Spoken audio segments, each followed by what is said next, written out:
anything that Vivek does is not new because 400 people from his family, extended family, they're all on. So if you joined, well, okay, hum kya kare? That's how it is. So, तुम्हें कोई special भाव नहीं मिल रहा. Whereas Ilika, who's joined, Yeah, I'm here. I know. And she's joined, so we are giving her special bhav because she's new to this game or whatever. All right, everybody. So we've switched on the YouTube as well. Oops, what did I do? Okay, no, I didn't do anything. Okay, I think I'm still on YouTube. Yes, it is.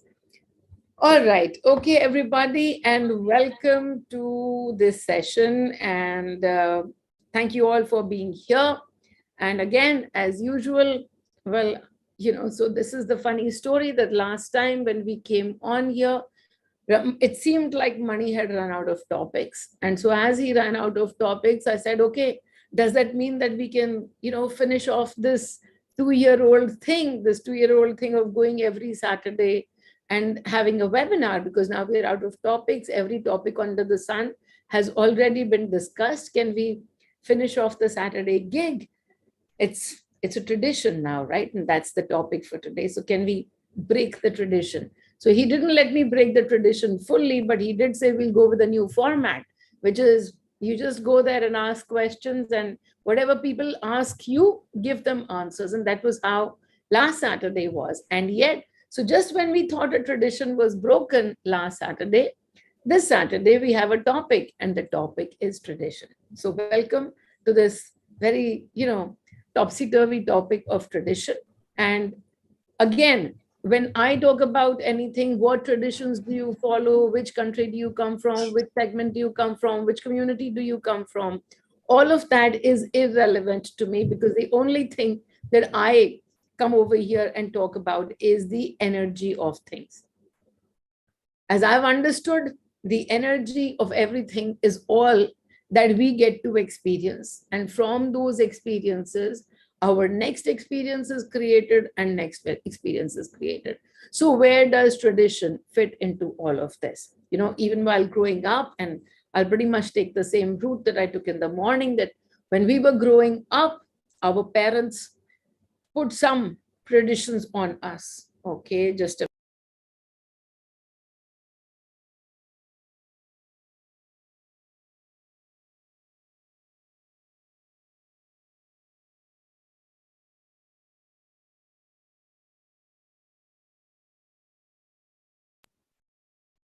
oh, well, my alarm is reminding me at 5:08 that my 5 o'clock session has begun. Okay, so here we go again. So when we were kids, we didn't understand anything about traditions, but our parents would say a few things, this has to be done. And this is the way that it needs to be done. This is how traditionally it's always been done. Most of the times, at least I did, I just went along with whatever was being done. Some of the things I liked and some of the things I didn't like. The things that I liked, I did happily. But where I thought that my fun was being ruined, those traditions I hated. There was this one tradition in my household, which was that on every Diwali, my parents will sit for a 3-hour puja. And that 3-hour puja will go on precisely at the same time that all my friends have collected and they are doing all the firecrackers. So I totally hated this tradition because by the time those other people had puja of 10 minutes and then they were free to go. In my household, the puja would go on and on for about 3 hours. By the time I was done with it, and yes, we couldn't skip it. There was nothing called, what the family is doing, what the tradition thing is, we have to all follow it. So I couldn't just walk away from it saying, oh, friends are here. No, I had to sit through the whole thing and I hated it. I hated it because it was ruining my fun. As years went along, it is so funny that I moved out, I moved on, I grew up and all of that. And then now when Diwali comes by, there was a time when I would be in that same 3-hour puja all by myself. And this was the most enjoyable part of Diwali. It was now something that I looked forward to, this puja of 3 hours. Today, when I talk to you, it is with this that the outside tradition the same thing that was a source of irritation for me has now become a source of joy for me. So it has nothing to do with that tradition. It just simply has to do with me and the energy that I am in. And so, like with everything else, tradition also means so little because it can be whatever we want it to be. If we are in a happy space, we will enjoy that tradition, or sometimes, that frequency that we are in, that makes us look at the tradition very differently. So we are in the frequency of joy, we will look at the tradition and enjoy it. When we're in the frequency of frustration or irritation, we look at the same tradition and get bogged down by it. We will get weighed down by it. Why? It's the tradition is the same. Why is it bogging us down now? Why is it weighing us down now? Because right now, the frequency is not that of masti. And so whatever, and we will discuss traditions a little bit more in detail, but starting off with the first point, that by itself, tradition means nothing. It is the meaning that you give to it. And so in the morning, somebody asked me, so how about when people say do this or don't do this, if you want to move in the path of spiritual enlightenment, then you have to follow this traditional path, and you can't do this, you can't be drinking alcohol, you can't be doing something or the other. So there are bans put on you. And what happens the minute somebody creates a ban in the name of tradition? There is a part of you that is already not liking it. What is the part that we are actually not liking? We are not liking this taking away of freedom from us. So if you are like me, no bans could work on me. But if you are like me and you are feeling that everything, every tradition that is offered to you or that you're supposed to go through, that puts a clamp that stops you from doing things, then now that we are in the energy space and we are looking at everything as energy, understand that this fear of losing your freedom is actually what is causing this outside scenario. What do I mean by that? You hold the fear of losing, you hold this fear that you might lose your freedom. Many of us hold that fear. I was one of them. If I start to follow everything that is so traditional, I'm going to lose my freedom. Or if somebody pushes me too much into traditions, then I feel that no, why do I have to follow what they are saying? I don't enjoy it. I'm not going to do it. I say I'm not going to do it, but if I look at it underneath to the lowest layer, it's about losing my choice, losing my freedom, losing my choice. Whether I should do it or shouldn't do it should be left to me. But the minute somebody says it is as per tradition, now there's pretty much the standard thing that you have to do it because it's tradition. So when that happens, what is it that underlying fear that we have to look at? We have to look at the fear of losing ourselves. We have to look at the fear of losing our freedom, because that's the fear that immediately comes to play when somebody pushes a tradition down our throat. So now when we look at tradition in the aware space, when people say to you, you have to do this as per tradition, should you do it? Should you not do it? That would be the action part. The action part doesn't bother me at all. But even before you do it or you don't do it, look within to see, are you coming from fear? If you are, then the time is right to release that fear. Nothing can take away your freedom from you. Your freedom is not there up for sale. It's not up for taking away. It belongs to you at all times. You don't know that, but it still belongs to you at all times. You are the creator. You are the destroyer. You're everything in the middle of your universe. So as you are the creator of your universe, you have all the freedom to create as you wish. But fortunately, that creation doesn't happen outside. It doesn't happen through following a ritual or not following a ritual. It simply happens through looking within and emptying yourself of everything that is limiting you. So is actually the tradition limiting you? it's not the tradition that's limiting you. It's your fear that the tradition will limit you. That fear is limiting you. So release the fear. I don't follow rules. Many of you know that. And in my life, all the time things happen. And then this is the impression that people make out of me, that I don't follow rules. And I laugh at that too. Because yes, I don't follow rules, as in I don't do all the things that are expected of me in a role. And there's a story to that, and we'll talk about my life journey. It's a fun story to go through. But as I go along, am I against all kinds of tradition? As a matter of fact, no. It's so fun because somebody, as in the last few days, many of you who asked for gifts from me have been receiving. There was a time when I was told, okay, fine, like, I had a few I had a few chunnis that you guys gave to me. Giving me chunnis, oh, so traditional, right? Because when you come to me and then you make me wear a dupatta, a chunni, an orni, that piece of cloth means so much to you, because that is the way you honor the Devi. Devi, tradition, all of the same, right? Do I allow that? I totally allow that. I allow everything that happens in the name of tradition, and yet I don't follow so many different times. What is it that I keep as my anchor? I just only understand that the only thing that I have to do is to not sit in a bucket. I can't define myself in a particular bucket.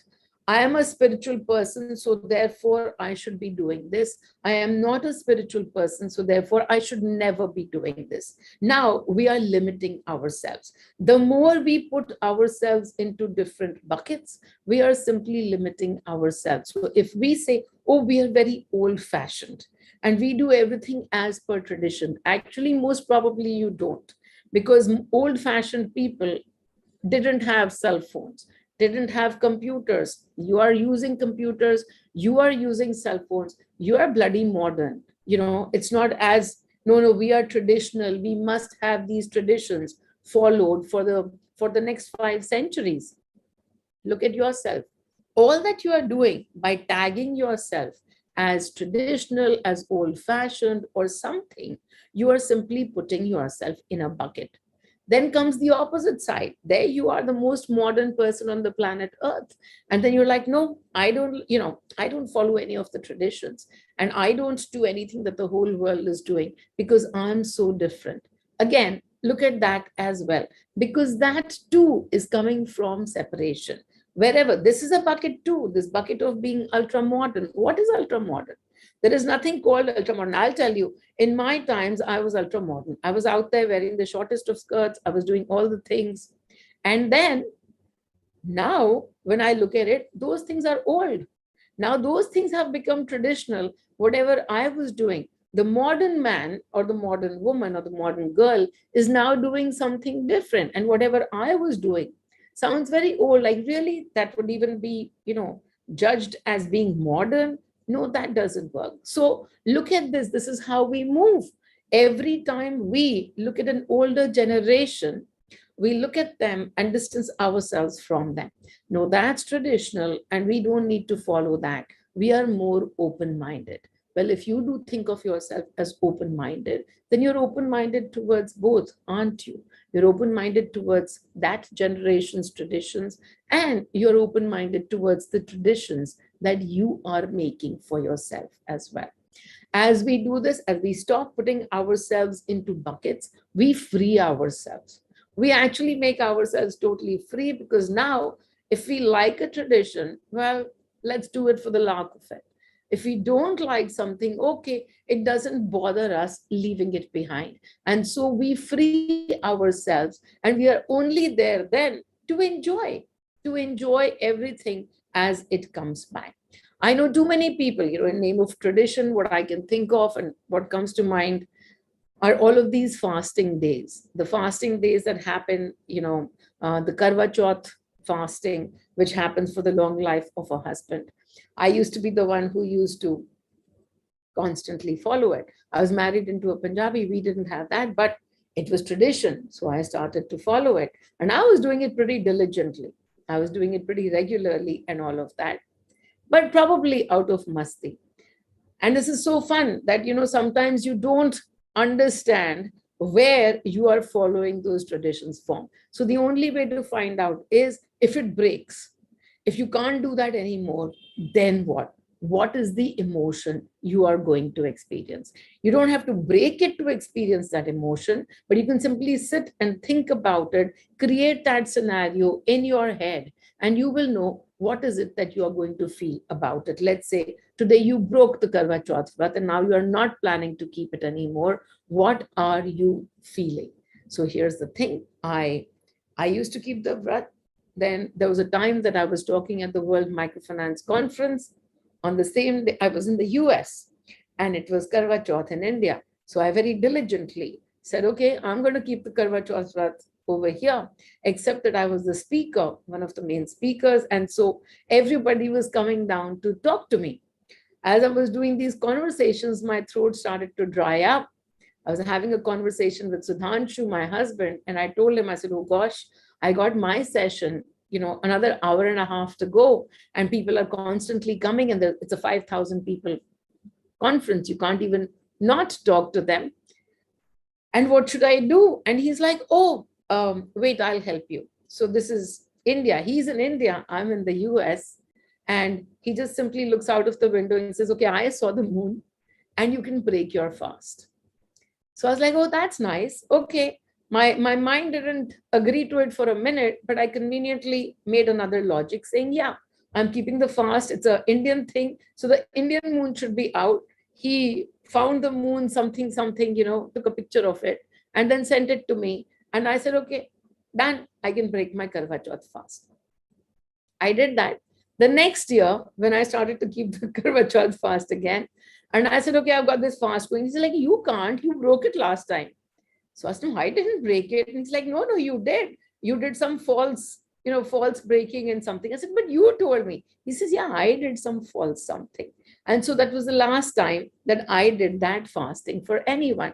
But that's how easy it is when you are not tied to fear. That's how easy it is because it was all being done in masti. There was some enjoyment to go along with it. It was the time to dress up and look good or feel good, and that was all. There was nothing else related to that tradition. But there are many who actually believe that if they break the fast, then something bad is going to happen to their husband. Will that actually alter their husband's life? The husband has their own energy field, just as you do. What is going to happen if you keep a fast or you don't keep a fast? We all know that from the energy fields, all the outcomes are separate from your head to what's happening in their life. So as you go along and you create fear, I did this, so something bad will happen. If anything happens, and you'll be like, yeah, that's because I did this. So now you are only increasing your own fear. His life is not dependent on it. That you can be rest assured of. But yes, your fear, the one that you are creating every moment, is the one that is going to create your next moment of life. And so if it's not coming from masti, take a look underneath as to why you are following a tradition. If you're following a tradition and you're only feeling joyful about it, perfect, because it just becomes another tool to give you joy. You like playing Holi, you like playing Diwali. They're just moments of occasion. They're just days where you can go and have a good time. Okay, that's so be it. If you are going to sit in guilt when you have not celebrated a particular occasion, now you have to look within to see what all emotions have you now tied up to that tradition. The tradition is outside of you, but all your emotions are within you. And so as you look at traditions, which bucket are you going to be in today? Let it simply flow.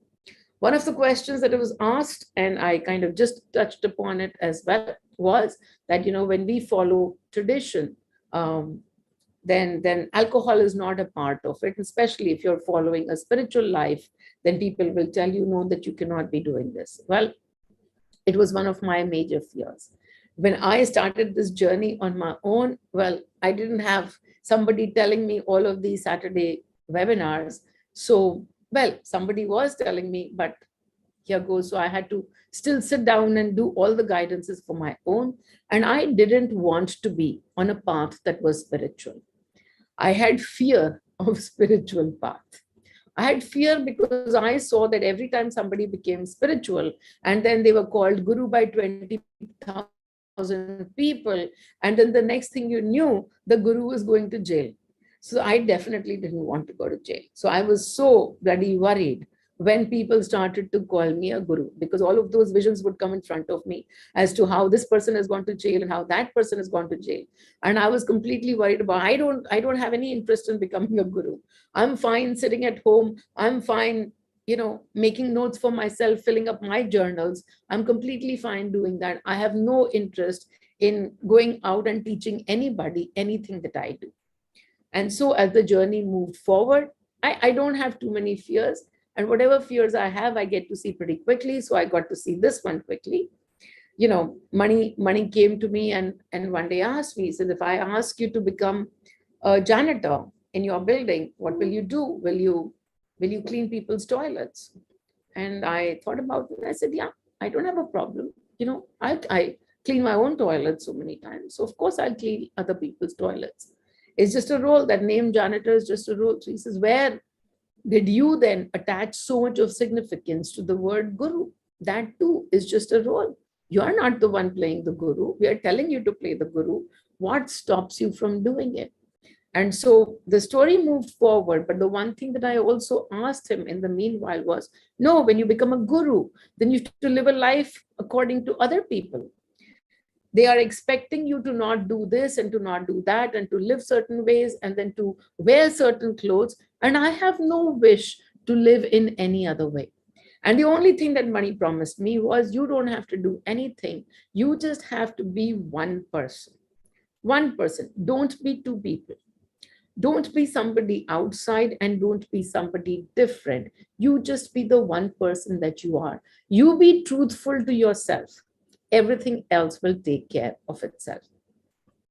Over the years, as I'm being called a guru by many of you, you know that I don't follow many of the rules, and you're happy with it. Why are you happy with it? Why do you not have a problem with it? Because you don't exist. I stopped judging myself for all of those things, that, okay, as this person, I cannot do this, in this role, I cannot do that. Those were my judgments. I released my judgments. Very few have come forward and said, oh my God, how can you do that? You are, I don't know what the word is, but you are not a saint, not a guru, not a whatever. Most people are most happy to come and call me their mother. And I sit with them and I have a drink.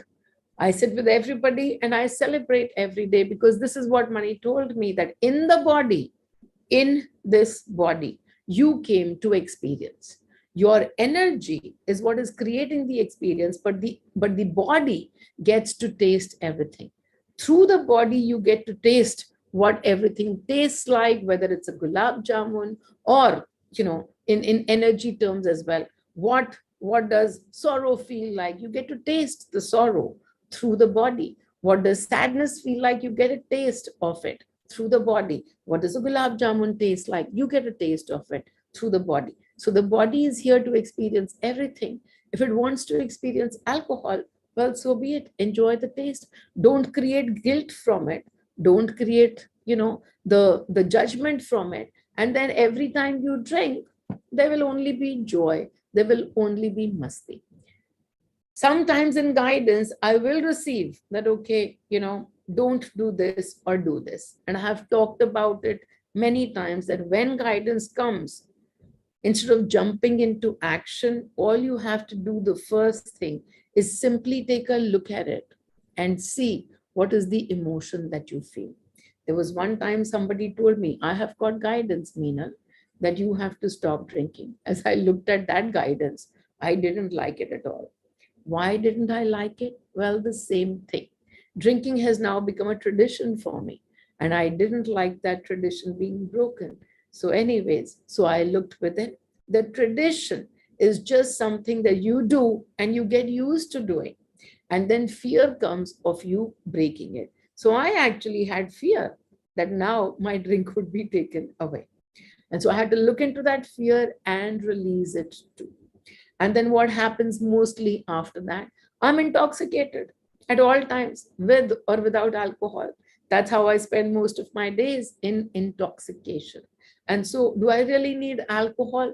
Most of the times now, I don't even take it. But then, am I feeling the effects of alcohol? Oh, at all times. So, I'm enjoying the alcohol without even bothering to drink it most times. That is a win-win situation if you ask for it. Okay, so traditions, back to the traditions again. When we look at breaking the tradition, what is it that we are feeling? Most times we will feel a little bit of guilt, especially if the one who's asking us to continue with the tradition is a loved one for us. Then we feel a little bit sorry, we feel a little guilty, and then from that guilt we do the tradition. From that guilt, no matter what happens to the tradition, it can be broken tomorrow. But what have we done for ourselves? We have increased our guilt just a little bit more, just a little bit more. And that's how the tradition, that one word, can be looked at it in so many different ways. Are you creating fear from it? Are you acting from guilt for it? What is tradition meaning to you? That meaning itself changes depending on the frequency you are at. If you are looking at an old tradition today and you are not enjoying it, then simply know that there is something deeper than this tradition. You are feeling the fear of something, take a look at that fear and release it. After that, whether you follow the tradition or not, it doesn't matter. Any questions for me at this point? Let me go check into the chat. Okay, me, whose concert? That's the question. It obviously is coming from the first line. Whose concert? I think it's Doors or Eagles or something. It's playing in Milwaukee. That's where Sudhanshu is, and so he asked me to come there. Okay. Anyways, does anybody have any questions otherwise on the word tradition? Or has everybody understood that just like everything else, you just simply need to look at what individually to you this tradition means? Are you out there to break? I could I ask a question? Can I ask a question, please? Yes, of course. Go ahead. Just this is a clarification. Are ethics also merely a matter of tradition? Ethics. What do ethics mean for you? What does it mean for you to be ethical? All the judgments we make of right and wrong. You often tell us that judgments you need to observe and release. Yes. So basically, I often get stuck in this ethics. From what I've understood, you talk of ethics and morality as historical things. And वो No, समय I के don't साथ talk बदल about जाती. that. No, I don't talk about anything as historical. Historical is time related. As a matter of fact, I talk about history and time not existing. So I don't know what you are understanding about historical, but I just simply, even as far as tradition goes, I said old and new. Don't place yourself in buckets. What are you placing? And now you're saying that I tell you to place yourself in a historical bucket, or I tell you to place yourself in a neo modern bucket or a modern bucket, or so. No, I don't. I actually tell you that when you look at something being ethical and unethical, you will ask yourself one question. Guess what that question is? What am I feeling? Okay, so let's just take this forward. So somebody is being unethical or asking you to be unethical. Okay, and what is the question then creating in you? What is the answer that you are receiving? What will you feel if I ask you to be unethical? I say, okay, Ruchi, you steal from this person 50,000 bucks for me. Now, what are you feeling? I'll disapprove of it. You So will disapprove of it, you are rejecting the idea. yes, What are you, yeah. that is, yes, you disapprove. As you disapprove, what is the energy that you are feeling? Because it could be different for different people. Some people might be feeling fear, some people might be feeling anger, some people might be feeling the injustice part of it, which is again coming from anger. So what would you be feeling? I would think it's below my dignity to do something like that, like self-image and Your self-image is getting shattered, right? yes, yeah, So you are feeling that so you will not love yourself if you do that, right? yes, yes. You will not love yourself. Blah, blah, blah, blah, blah. Okay. So guess where the answer is going on this? So Lack of conditional love for conditional the self. conditional love, right? And then you will say, no, but then if I have unconditional love, should I go and do the theft? Well, let me just tell you, these kind of people will stop appearing in your life, because it's your vibration of conditional love, of feeling all of these judgments for yourself, that is calling all of these beautiful people in your life. That's your vibration that's calling them through. But when your love for yourself becomes so much more unconditional, then everybody who comes to you will not ask you to fulfill conditions. If you get me those 50,000 bucks, then Ruchi, I will love you. No, their love too will be unconditional. Because why? Because they don't exist. It is you and your reflections. So each time you look at something that is unethical, you're like, okay, what action should I take? And I say, the only action that I ask, I don't even know where you got this concept of historical. I never speak in terms of time. Never. Never itself is a concept of time. Can I explain? So this is so fun. Yes, tell me. That's because me, in my journey with you, I used to often think that morality, you don't take positions on, like, you teach us to look at our frequencies from which where our judgments are coming, right? So I got this understanding that you tell us that what is considered moral, or maybe another guide told me this, that these judgments change with time. So Of that's what course. I meant. Of That's what I course. meant when I said But this that's story. because I started off my webinar with this saying, which frequency you are sitting in, that will decide what you think about a tradition. That's what. And so I took you completely out of the picture, because I said, today, if you are sitting in a joyous frequency, and and somebody says to you that, okay, tomorrow is this fast that you should do for your future, for your good future, for your career, for your spouse and everything, and you are sitting in a good mood. Okay, you might even say yes to that. Okay, just because you're in a good mood. Okay, I'll do it. I know it because I've done it to my mother. My mother will come and say, beta, ye 25 vrat rakh lo. You keep these 25 fasts for something. And I would just be sitting in a good mood and I'll say, okay, fine, all right. And that's how. And then on some days when somebody comes to me and, I'm not in a good mood and I'm ready to beat you up, and then somebody says, you do this fasting, guess what will happen? Right? Why? Because I'm in a different frequency. And so my response is different. And that's why I'm telling people, don't put yourself in buckets, because you're just simply limiting yourself. You are Shiva. Who are you not? You are this and you are that. You are the old, you are the new, you are everything in the middle.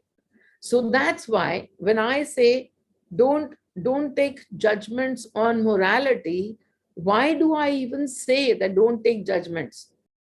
I just stop right there. Don't take judgments, or don't take judgments that don't serve you. So the minute you are sitting and watching somebody and saying, okay, that person is doing something which is beneath me, right? Now we are coming totally from separation. That person is beneath you or not, you don't even know, because you've been that person. You've traveled centuries to come here where you are. You see everything through some very limited lenses. And when I say you, I don't mean you. I mean all of us. When we are running our unaware lives, we have such limited lenses through which we can see life, because we just see this body. And then as our vision expands and we get into this place of energy, now we can actually release some of those non-serving programs.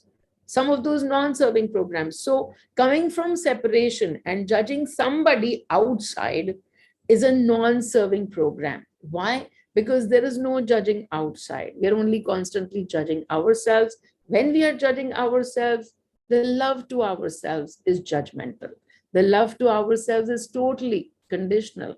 And so when we hold conditional love for ourselves, what kind of experiences are we going to receive from the outside vibration? Those of conditional love.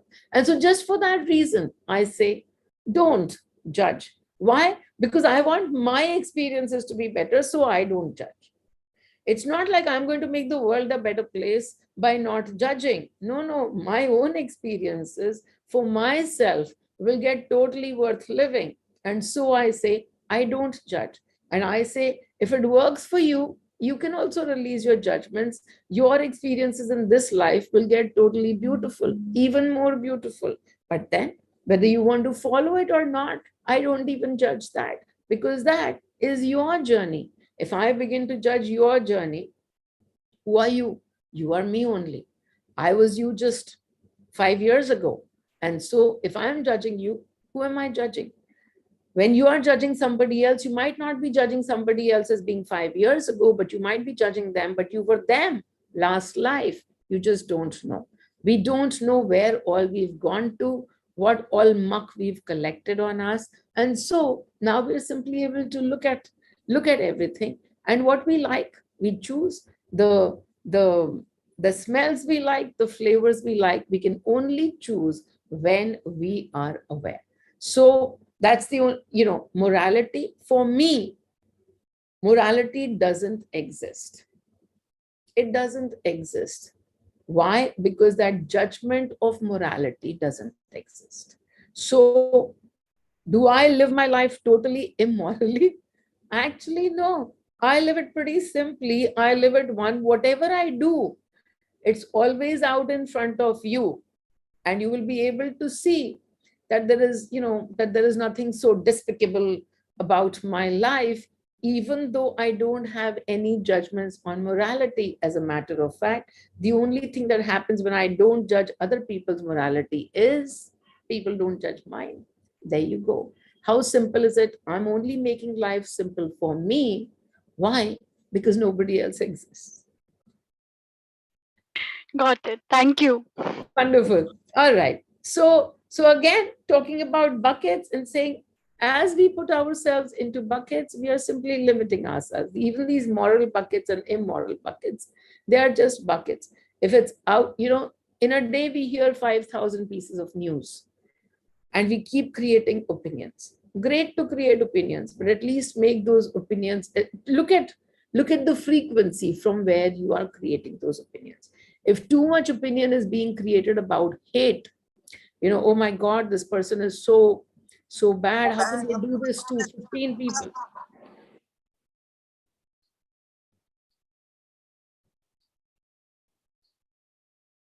Okay, what is this? Okay. Yeah. All right.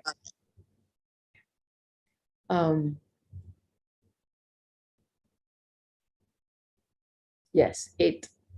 So as we are, looking and creating judgments, and we look at too many things that are happening around us, and let us say, even if for one person we feel so much hate because they are pushing something down our throat that we don't want. It could be a politician, it could be so many other people, but if there is somebody out there that we are creating hate for, then understand that that person, wherever he's sitting, whatever he's creating for for people, even if it's a politician and he's creating a law for 1,000 people, 1 billion people. But if you are going to hate somebody, the hate is in you. And that's the only thing that you are growing. And so that is why I say, when you are trying to judge between moral and immoral, nobody else is collecting that hate for the self, for that other self, for yourself. There is only one person that's collecting that hate. And where is it going to sit in? It's going to sit in your energy field. And what is it going to do? It's going to keep manifesting. And so if you want to shift that, if you want to change the manifestation, then the only thing that we need to do is to change from hate to love. And that's it. And love to whom? The whole world? No, you just love yourself. And then as you look at somebody who you hated so much, you will find that that hate quotient is already going down. Why? Because it's not like he exists in your energy. He only was simply a tool to help you create some more hate in your energy field. But now you're able to look at that hate and you are able to observe it. You're able to release it. You're able to accept it. Ki, acha, okay, it's just hate, it's just a frequency. I don't even have to run away from this. I don't have to run away from anybody. What will you find? You will find that that person doesn't trigger you so much anymore. You will also find that you are able to sit in longer pieces of peace rather than, constantly getting triggered through something or the other. When you sit in longer pieces of peace, longer frequencies of peace, well, that's the thing that gets created more and more. So all of it only to make your life simply a little bit more happier. When a tradition comes to you, look at it. If it's making you joyous, great, go ahead, enjoy it. If it's not making you joyous, at least whether you do it or you don't do it, whether you follow it or you don't follow it, at least make sure that you've looked at the underlying fear or at the underlying guilt, you've addressed and observed that. After that, whether you do it or not, it will be inconsequential. It will not bother you. As far as I'm concerned, I was talking about that, breaking of rules. And I said to people that, you think that I don't follow rules, but it's wrong. Even that bucketification, that's a new word I just invented.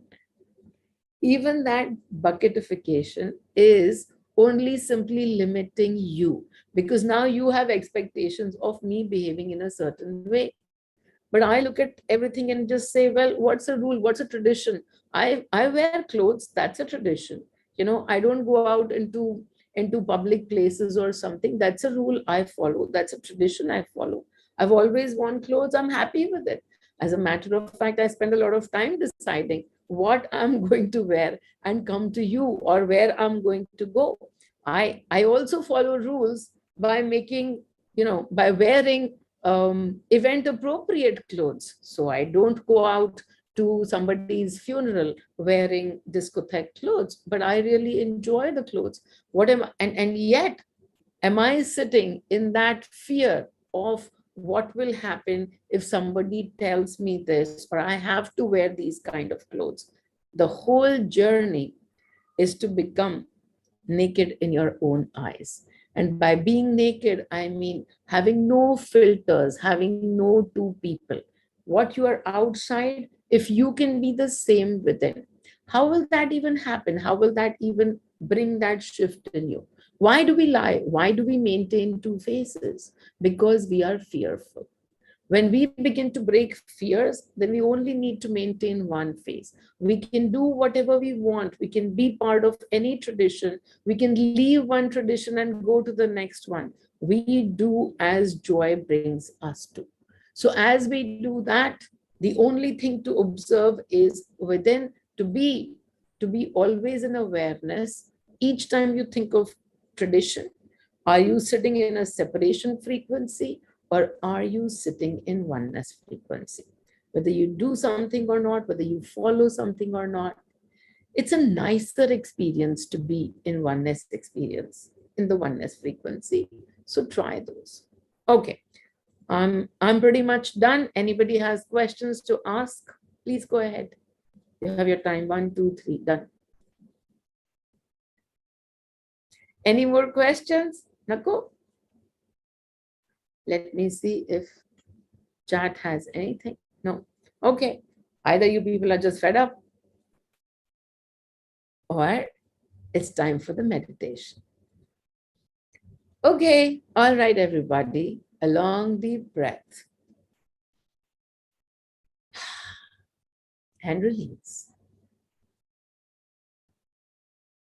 And as you take the next deep breath, simply being in the frequency of Meenal.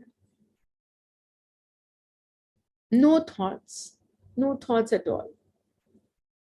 Putting all thoughts out, allowing yourself to be completely in this beautiful frequency of joy, of oneness, of celebration in every moment.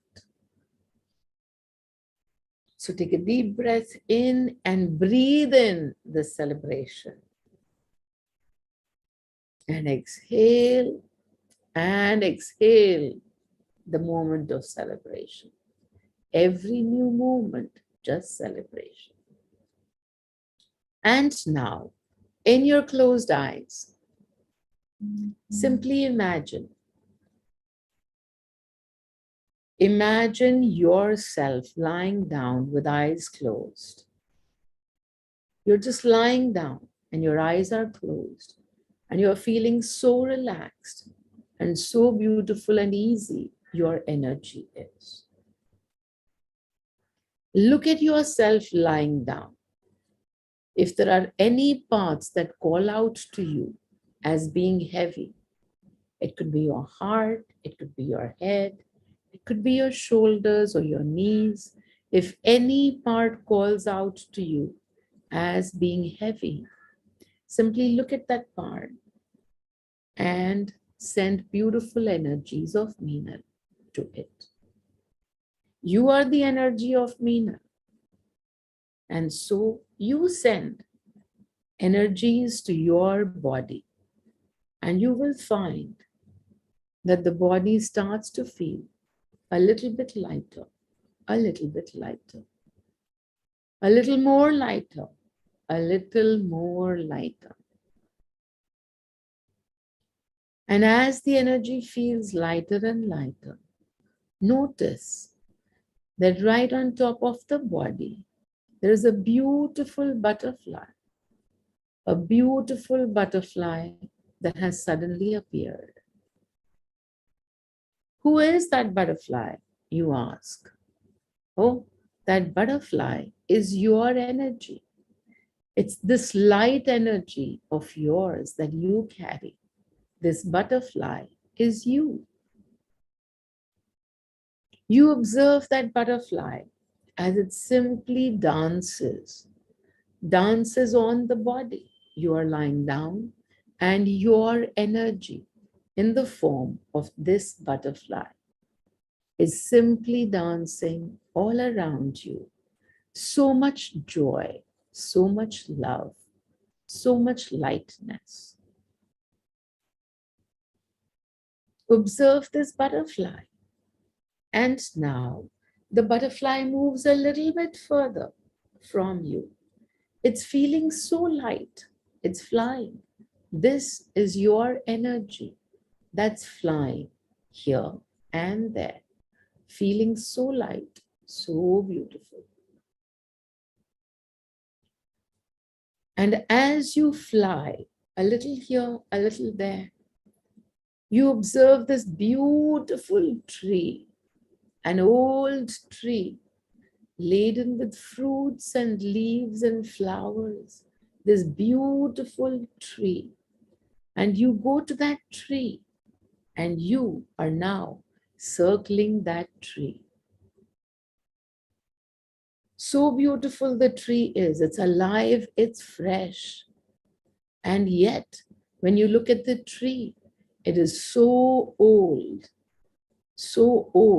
as if coming from tradition. The tree is tradition. That is what the tree is.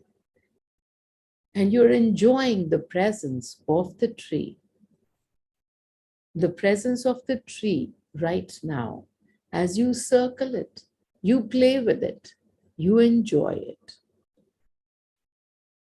The fruits and the flowers, they are new. They are not so old. They are new, as if modern. And you look at the flowers and you look at the fruits and you go sit on one flower and the next, collecting the nectar, simply enjoying everything that this tree has to offer. The new and the tradition, both are here for your enjoyment. Enjoy this butterfly simply fluttering, enjoying this leaf, that flower, sitting here, sitting there, So many different colors on the butterfly.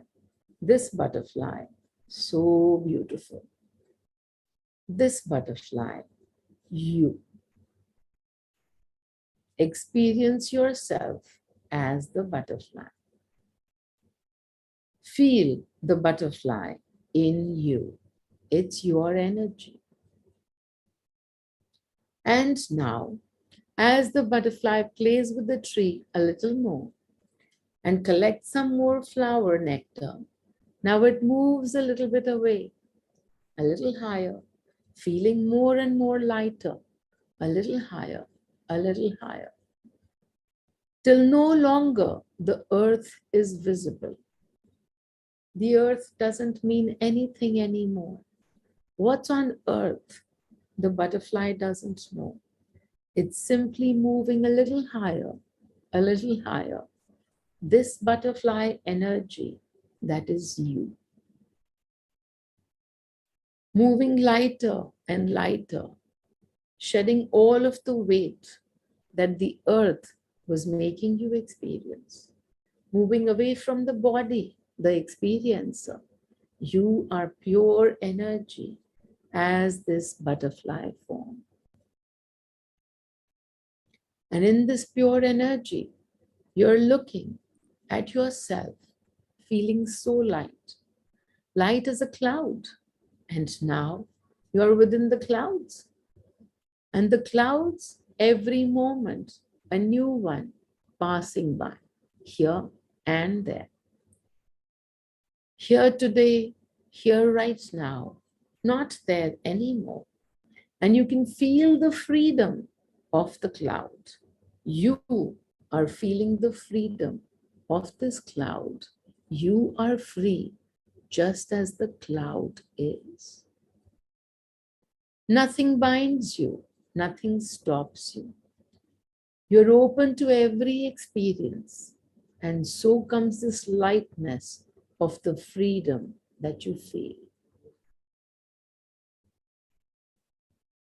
And now, a little bit tired you are. You've been playing a lot.